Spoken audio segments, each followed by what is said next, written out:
aming nakita, ang aming narinig, ang aming ibinabalita.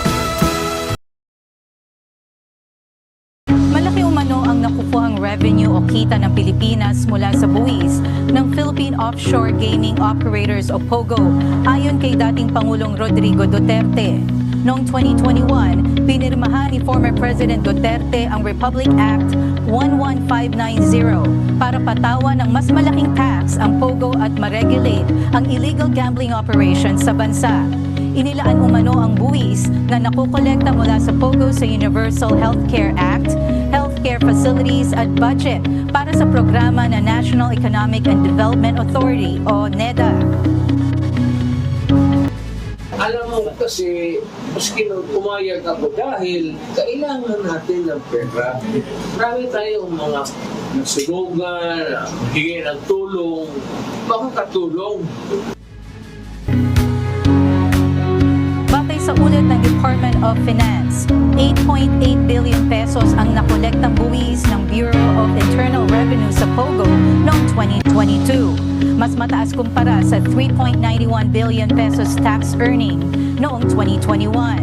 Ayon pa kay Duterte, legal ang POGO sa bansa at naging korap lamang dahil sa panghihimasok o pakikialam ng mga pulis at politiko. Ako, POGO, basta alagaan lang, legal talaga yan.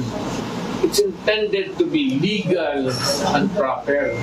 Pagka pumasok na dyan, nandyan na yung corruption, police, pati politiko, sira talaga ang tumada. Pagka pumasok na, tapos nandyan na yung mga politiko, pati mga polis, wala. Kanya-kanyang spirit na yan. Nilinaw naman ni Duterte ang larawang magkasama sila ni Bamban Tarlac Mayor Alice Guo sa kanyang bahay. Ayon kay Duterte, nagsagawa umano noon ng lakbay-aral si Guo kasama ang ilang mayor at councilors. So I do not deny that she was there because nandyan sa picture eh. So what about? Hindi naman ako napunta ng Pampanga. Hindi ko alam yung POGO. I do not even know what that is all about.